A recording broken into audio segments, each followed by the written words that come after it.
Welcome back to the deep dive. Our job is to take these complex foundational works, strip away all the noise, and really deliver the insights you need to navigate the world. Hmm. And today we are deep diving into one of the most polarizing and influential books on finance ever written, Robert Kiyosaki's Rich Dad, Poor Dad. Our mission today is, well, it's simple, but it's also really profound. It's to understand the fundamental difference in financial mindsets. And not just between the rich and the poor. Exactly. The really crucial part is between the rich and the educated middle class. I think the power of this book, especially for you, the learner, it really hinges on this one central, powerful narrative conflict. Yeah. Kiyosaki had this unique advantage of having two fathers, two highly influential but financially opposite fathers guiding him. On one side, you have his poor dad. Yeah. This was his biological father, highly educated, a PhD, a prominent government leader. I mean, he was the epitome of the secure professional. Right. And his advice was what we all hear, right? Yeah, totally. Study hard, get good grades, and get a safe job with great benefits, a guaranteed pension, Yeah. the whole package. And then on the other side, you have Rich Dad. This was his friend's father, an entrepreneur, a high school dropout, who believed in absolute financial self-reliance. His philosophy was the complete opposite. It Yeah. wasn't about the safe job. It was learn how money works so you can make it work for you. And that's the central insight of the whole book, isn't it? It is. Both men valued education immensely, but they valued fundamentally different types of education. Right. Kiyosaki realized pretty early on that the subject of money, it's taught at home. Yeah. It's taught through practice and your worldview, not in the school system. And that explains this conundrum you see everywhere. Why these really smart, highly educated professionals, doctors, lawyers, accountants, can still struggle financially their entire lives. They mastered scholastic skills, they mastered professional skills, but the financial rules of the game, that's still a total mystery. It's like they're playing a game without knowing the rules. Precisely. And Rich Dad didn't just lecture. He taught through experience, starting with what he called lesson number 1. The poor and middle class work for money. The rich have money work for them. And the way he taught this was just brilliant. It starts with Kiyosaki and his friend working for, 10 cents an hour in Rich Dad's store? Yeah, 10 cents an hour. And when they started to feel that grind of low wages and they complained, Rich Dad pulled this classic switch. He offers them a raise first, right? To get them excited? Yep, gives them that a little jolt of excitement and then just as quickly takes it away. He tells them to keep working, but this time for nothing. Zero. For 3 weeks, I can't even imagine the frustration. Oh, most people would just quit on the spot. Yeah. But Rich Dad was forcing them to confront their emotional reactions to money. The fear of not earning, the desire for that bigger paycheck. Exactly. He wanted them to use their heads to find solutions without just relying on a salary. It was basically a test of their willpower and their creativity. And it worked. The solution they came up with, melting down old lead toothpaste tubes and making plaster molds to sell, that was their first taste of making money work for them. It was never about the lead. It was about the mindset shift. If you choose to work for money, you're accepting being a slave to the paycheck. Which brings us right into the engine room of financial misery, what Kiyosaki calls the rat race. He argues that the main cause of financial struggle isn't actually low income. No, not at all. It's fear and ignorance, and they're fueled by these really powerful emotions. The fear of not paying your bills, the fear of losing your job, starting over. Those fears keep people stuck, right? Just running harder on the treadmill, hoping a bigger paycheck will finally make that fear go away. But it never does. The paycheck never really soothes the fear because desire and greed kick in at the same time. Oh, yeah. You get a raise, and suddenly the urge for a nicer car or a bigger house just takes over. Right. And Kiyosaki says that the key to success is learning to use those powerful emotions, fear and desire to think, instead of just letting them control you. That intellectual control is what lets you grasp the foundation of wealth. Rule number 1. You must know the difference between an asset and a liability. And you must buy assets. He says that's the only rule you really need to know. Okay, let's nail these definitions down. Because they are so simple, but they are just fundamentally misunderstood by almost everyone. An asset puts money in your pocket, whether you're working or not. Think cash flow in. And a liability. A liability takes money out of your pocket. Think cash flow out. It's that simple. The rich acquire assets. The poor only have expenses. But the middle class, this is where the trap is. That's the trap. Yeah. The middle class acquire liabilities that they have been conditioned to think are assets. And the number one most devastating example of that middle class trap is the family home. Exactly.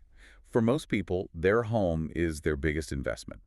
But Kiyosaki argues, look, if you have a mortgage, property taxes, insurance, maintenance costs, All things that are taking money out of your pocket every single month. then it is functionally a liability. That's a staggering thought. I mean, culturally, we are taught that the home is the cornerstone of building wealth. We are, and that's what fuels the rat race. This philosophy that as soon as you get a pay raise, you automatically go buy a bigger, more expensive house. That's the foundation of our debt-ridden society. You take on bigger monthly liabilities and you get hit with a huge opportunity cost. A massive one.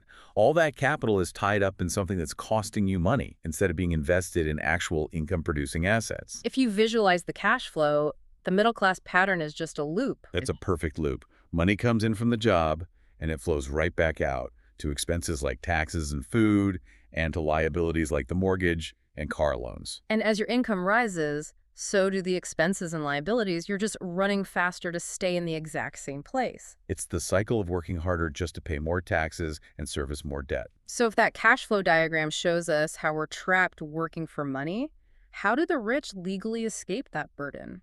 That brings us straight to Rich Dad's lesson number 3. Mind your own business. Which doesn't mean quit your job tomorrow. No, not at all.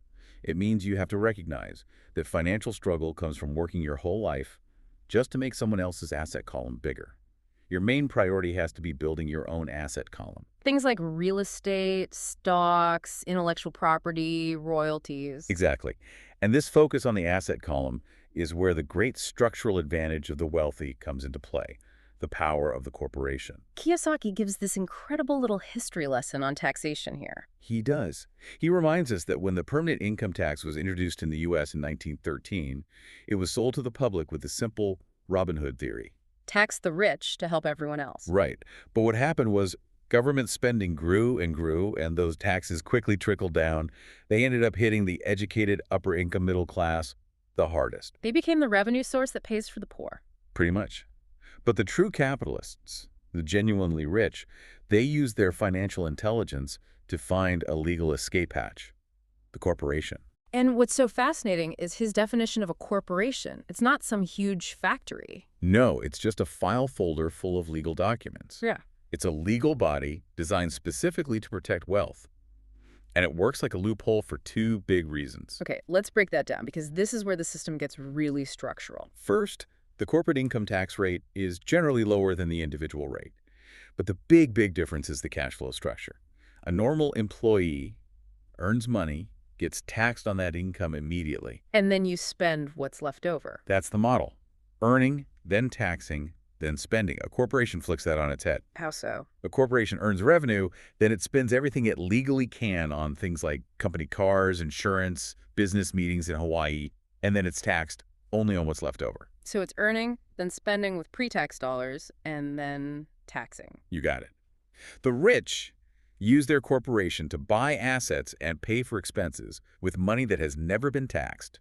The average employee has to use post-tax dollars for all the same things. I mean, it sounds fundamentally unfair, but Kiyosaki's point isn't to complain. He's just reporting on the rules of the game. Exactly. He's saying you need to understand the rule book. And that knowledge gap is why Rich Dad insisted on developing a high financial IQ.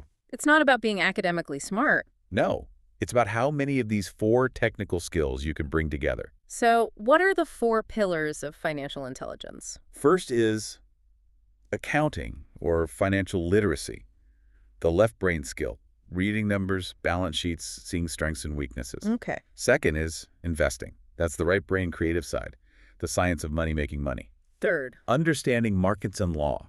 This is about navigating regulations, tax codes, and structuring deals. then finally, Sales and marketing. The ability to communicate, negotiate, and sell your assets or ideas. traditional education pushes you to specialize, right?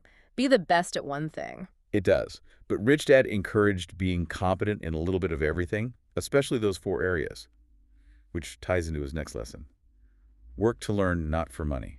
That's such a radical concept for our job-focused world. It is. And Kiyosaki gives this perfect example from his own life.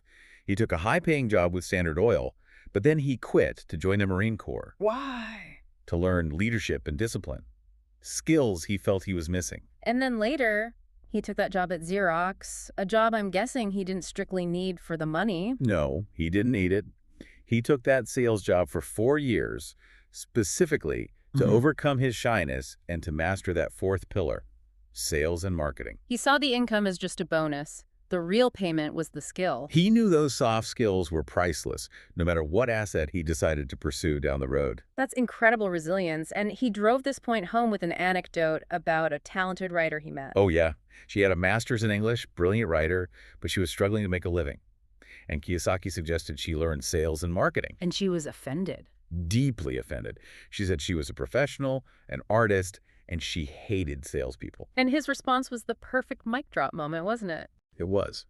He just looked at her and said, "The sign on my book says best-selling author, not best writing author." Ouch. The lesson is that having the best product or the best skill is often irrelevant if you can't communicate its value and sell it to the market. It's the synergy of skills that multiplies your income.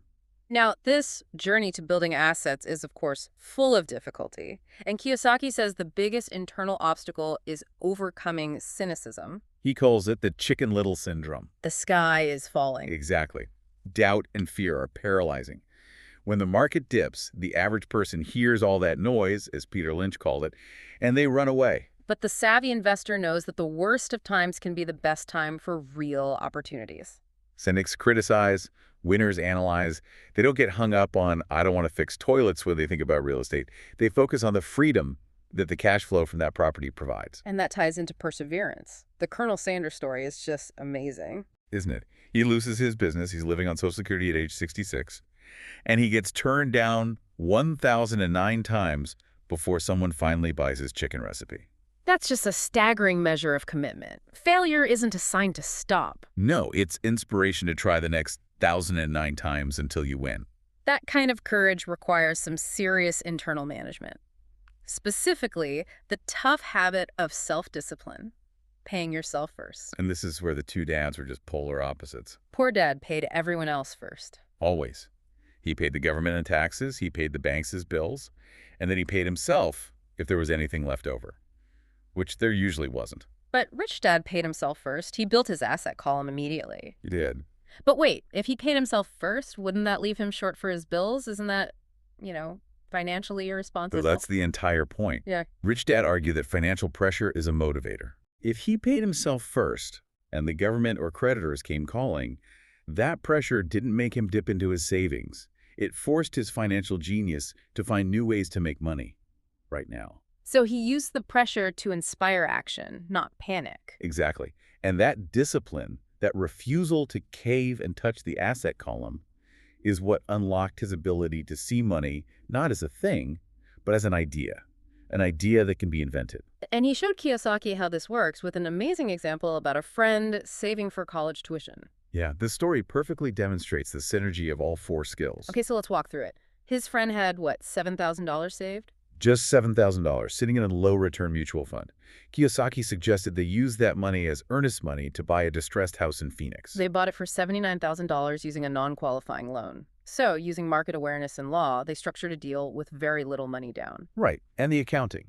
After the mortgage and all expenses, the house generated $125 a month in positive cash flow. So it was an asset from day one, putting money in their pocket. Immediately. 3 years later, the market had turned, and they sold it for $156,000. A huge capital gain. And here's where the advanced legal knowledge kicks in. They didn't pay immediate capital gains tax on that huge profit. No, they used a Section 1031 tax-deferred exchange.